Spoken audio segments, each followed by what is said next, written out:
And now on to our keynote for this morning. Today we are welcoming Marcia Black-Watson from the Michigan Department of Labor and Economic Opportunity to give us an update on what's happening at LEO. Ms. Black-Watson serves as Industry Engagement Division Administrator for the Michigan Talent Investment Agency. She leads a team that promotes demand-driven workforce development strategies to help attract, retain, and develop talent in high-growth, high-wage industry sectors. The TA Industry Engagement Division engages employers, the Michigan work systems, educational entities, and other local, state, and federal partners to execute programs and initiatives that produce successful recruitment, training, placement, and retention outcomes. Marcia has worked in the workforce development field since 1998, spearheading a number of state-level task force projects and initiatives focused on meeting the workforce demands of industry. She has a Bachelor of Arts degree in Materials and Logistics Management with a minor in accounting from Michigan State University. She is a certified business solutions professional and serves on several boards and advisory committees, including Center for Advanced Automotive Technology, National Vision Committee, Baker College of Business Advisory Board, Flint, Genesee Job Corps Industry Advisory Council, and Michigan Academy for Greater Mobility Advancement Governance Board, the Michigan Apprenticeship Steering Committee, and Michigan Energy Workforce Development Consortium. Thank you, Marcia. We really appreciate you taking the time to provide us an update on LEO. So good morning, everyone. Thank you, Ken, for that introduction. And I bring you greetings from the Labor and Economic Opportunity Department, from our director, Susan Corbin, as well as the LEO ENT director, Stephanie Beckhorn. And I would like to thank the Michigan Occupational Deans Administrative Council for inviting me this morning to speak with you, and also for developing a great event. I know a number of our team members have been involved, and even yesterday they were talking about some of the activities and just raving about how well this event has been pulled together. I heard in one of the videos about the just adjustments that needed to be made during COVID. And I applaud you on the technology that you are using to provide this virtual platform. It has been excellent. And my experience has been great just preparing for even this morning. So I hope all of you, and I know all of you are enjoying the conference so far and have gained valuable knowledge to really help perform your duties and your positions across the state and to assist Michigan citizens to really prosper. Just a little bit about our organization, LEO's Office of Employment and Training. It promotes flexible, innovative, and effective workforce system by developing customized workforce solutions for businesses and individuals, including those with disabilities.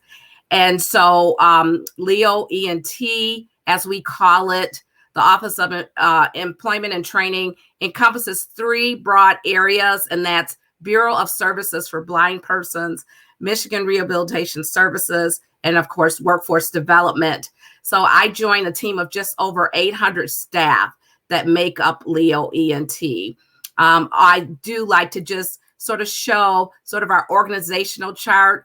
The Department of Labor and Economic Opportunity is a very broad department, a large umbrella, including a multiple activities. And so I do like to just show you where we are coming from. So within LEO, we are really focused on three areas to help us achieve our mission of expanding economic opportunity and prosperity for all. So LEO ENT aligns its work with what we call the three North Stars to best support individuals and businesses in Michigan.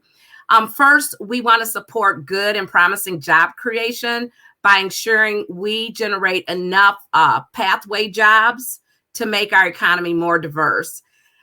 We want to remove those barriers to higher income, driving down poverty, the ALICE rate with at-risk populations.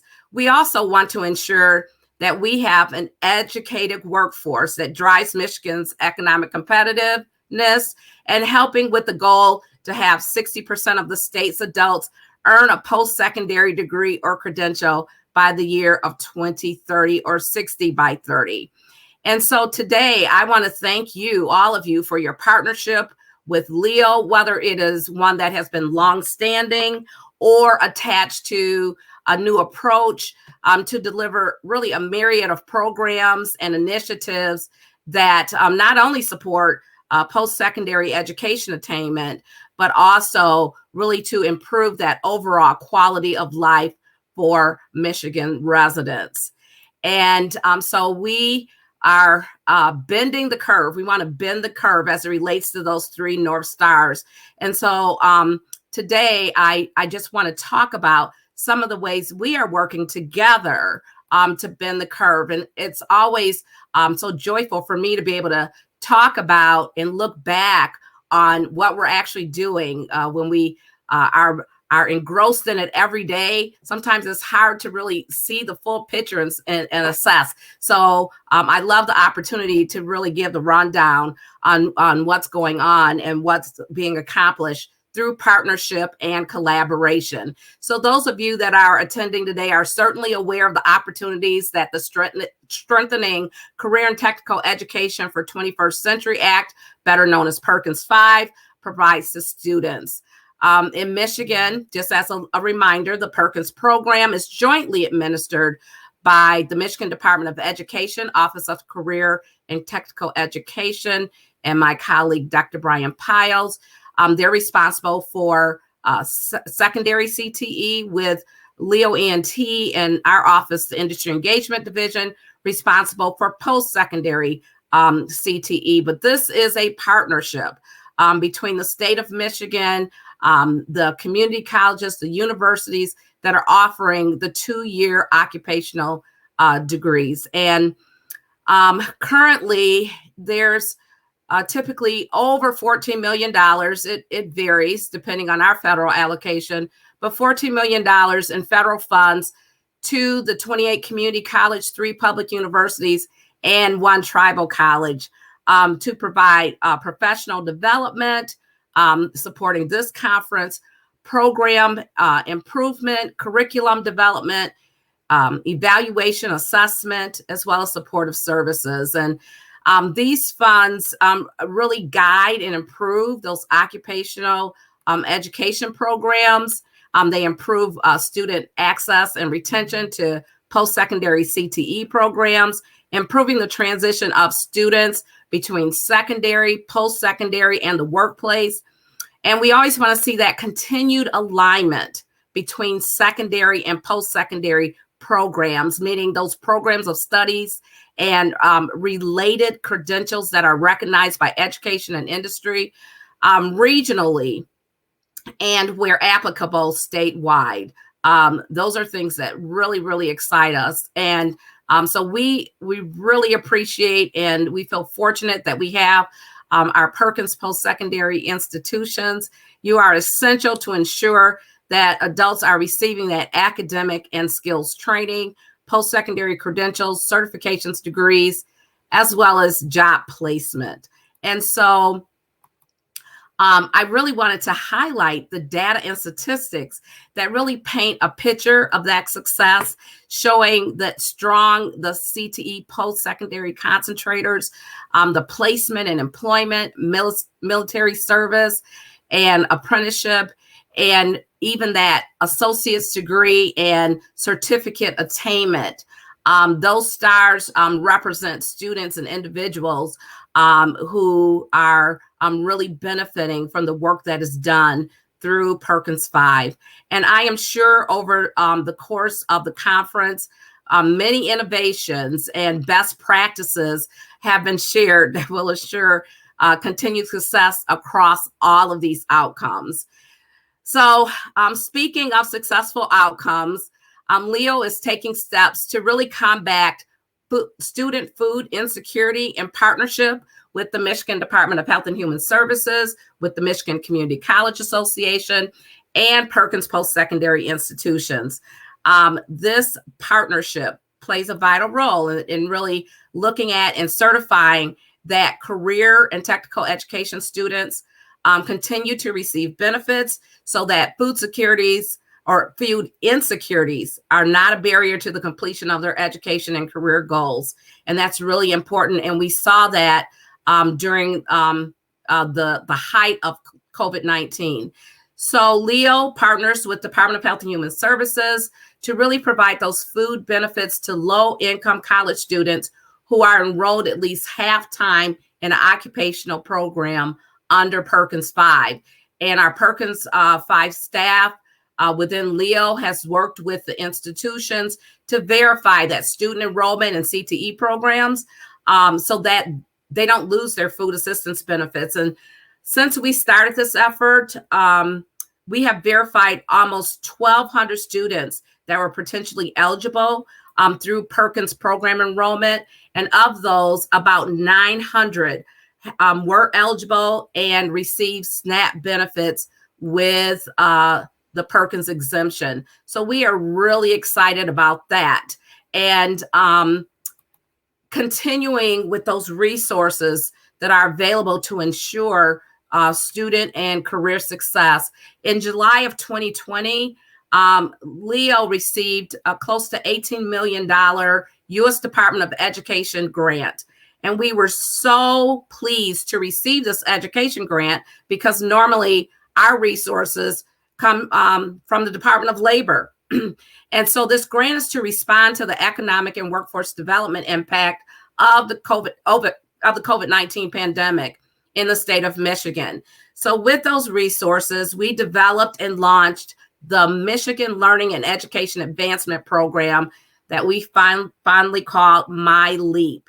And it focuses on individuals who are underrepresented, who are dislocated, who are underemployed, those essential workers that have been working all through the pandemic, those that are living in distressed communities, whether they're rural or urban and are economically disadvantaged. And so in partnership with our Michigan Works Agency Network, with our Perkins post-secondary institutions and other institutions of higher education, along with the Department of Health and Human Services, these federal funds will help more than 5,000 job seekers over a 3-year period take what we call the leap from education and training to employment.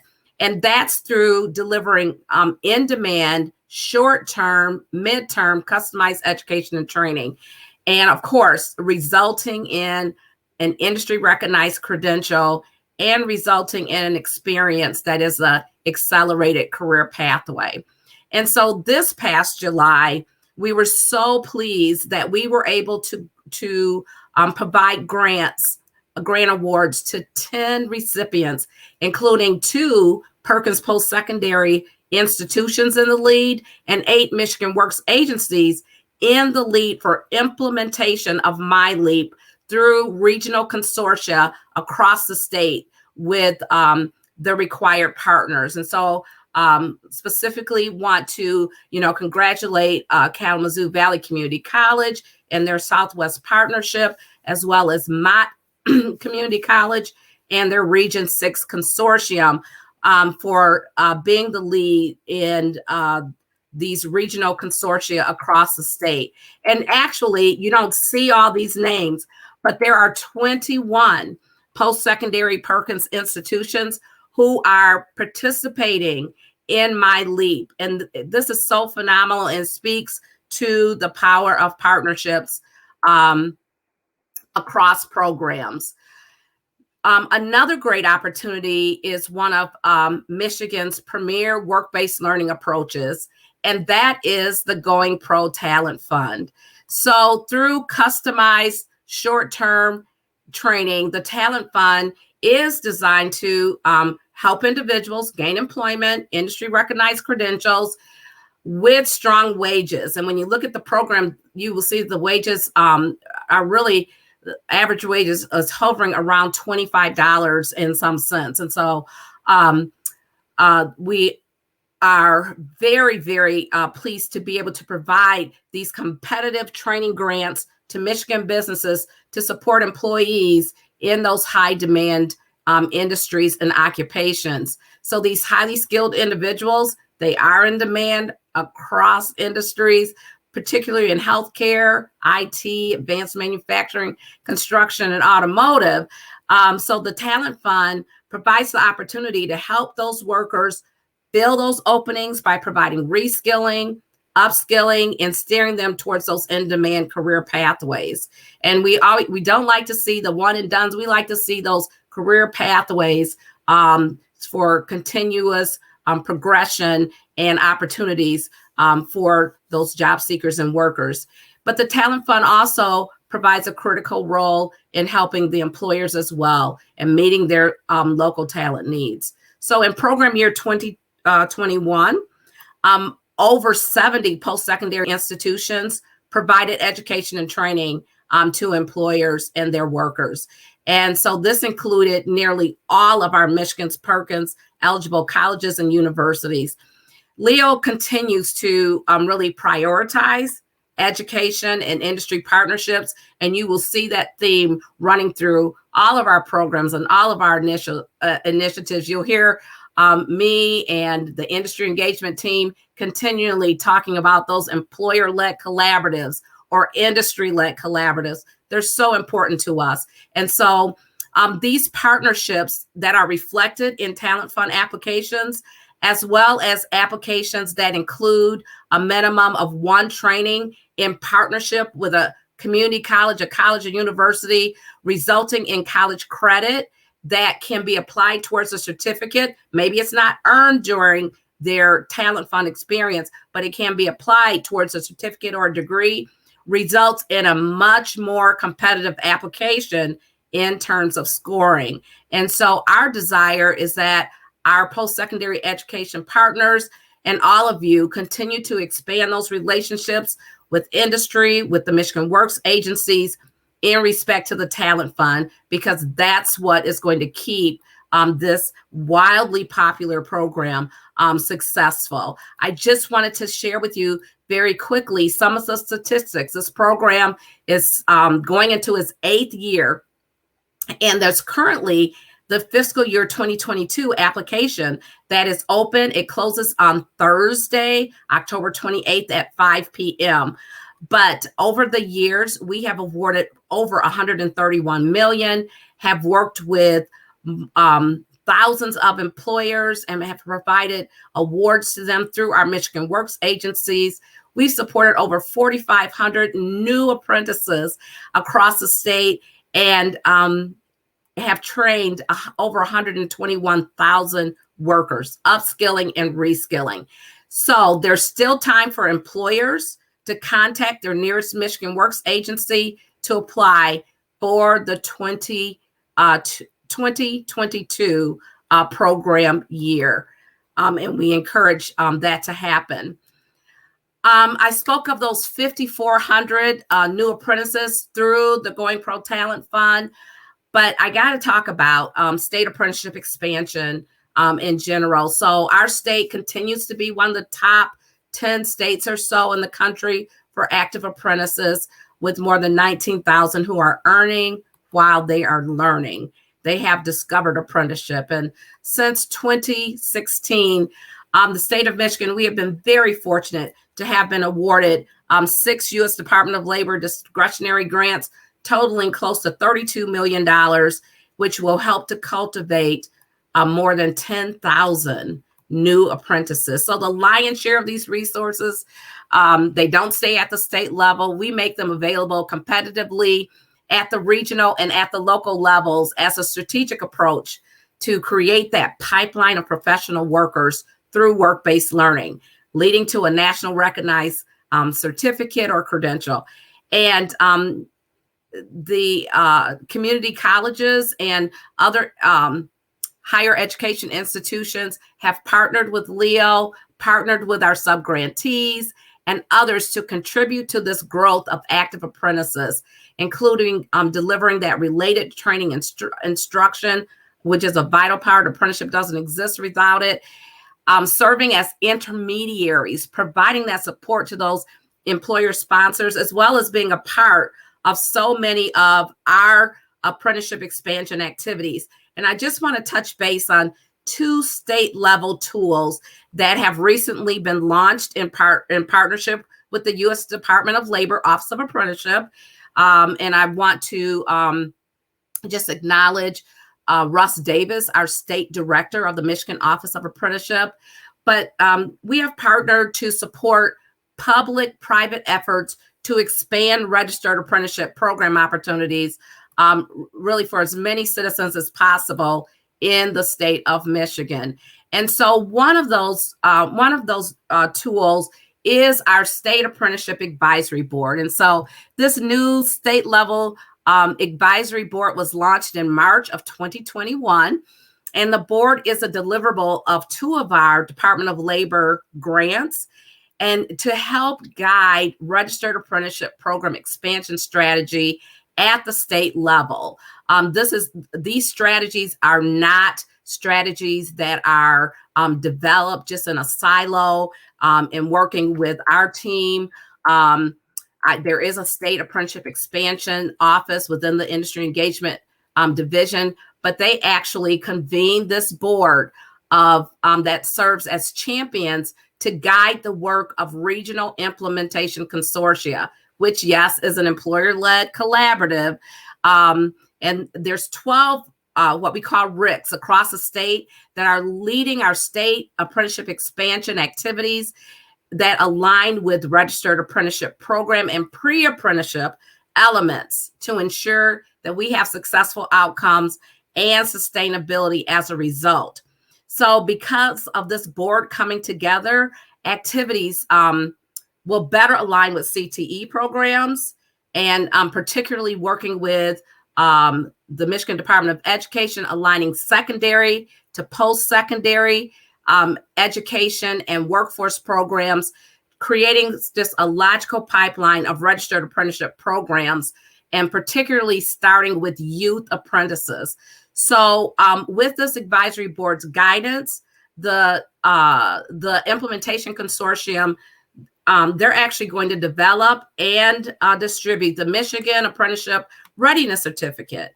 And so this is aligned with quality pre-apprenticeship elements to help confirm when job seekers have achieved required competencies and skills, and they're ready to go into a registered apprenticeship program. So we are very excited about that. You can see that the membership composition is quite diverse. We actually met this week, and the representation, the membership represents the Michigan Apprenticeship Network, including post-secondary education. And I want to give a shout out to Dr. Ken Flowers, who serves on that board. So in March of this year, our second tool was launched, and we are really excited about, and if you haven't checked it out, we want you to check out this tool called the Michigan Registered Apprenticeship Data Dashboard. And it was created to increase the overall understanding of apprenticeship opportunities in the state. We partnered with the Department of Technology Management and Budget, Bureau of Labor Markets Information and Strategic Initiatives to create this tool. There's geniuses over there, and they took information from a data sharing agreement that we have with the U.S. Department of Labor for information from the Registered Apprenticeship Partner Information Management Data System, or RAPIDS, and to develop this tool. And this tool allows users to really explore interactively regional and occupational data with demographics on registered apprentices in Michigan, including how many active apprentices there are, what occupations and industries they are a part of, as well as wages from wage record data. So please go to our website, michigan.gov apprenticeship, and utilize this tool. I think you will be really pleased at the level of transparency of information that is provided. And one of the final approaches that I would be just an error if I didn't talk about is our sector strategies approach. And this is, when Ken introduced me, he talked about the office being demand driven. And sector strategies is a demand-driven workforce development model that addresses the needs of employers, but those employers working together in an industry or in a geographic area. So under sector strategies, employer-led collaboratives, yes, I said it again, brings together employers, education and training institutions, workforce development organizations, economic development, and governmental entities to formulate a common solution for an identified talent gap. And so in 2019, we actually supported more than 16 employer-led collaboratives through $2.3 million worth of grants under a program we call the Michigan Industry Cluster Approach Program. So in 19, we call it MICA 2.0. And you can see that there were more than 200 employers participating, almost 1,500 participants that were involved and served, and over 900 credentials that are attained through those collaboratives.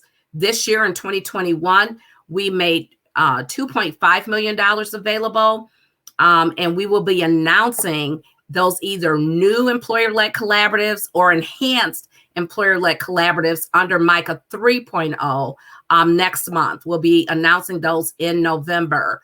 And so this sector strategies effort has been really successful. We adopted it a long time ago in 2004, and we continue to try to improve it. And we appreciate those post-secondary entities that are involved.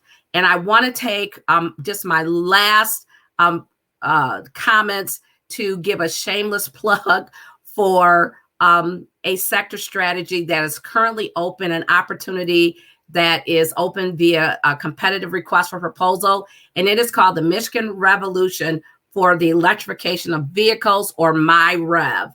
And Leo seeks, there's currently an RFP that's open right now where we are seeking a convener of MyRev. We're seeking a convener that will provide staff support to an employer-led collaborative and their efforts to respond to the critical workforce needs related to the automotive mobility and electrification industry.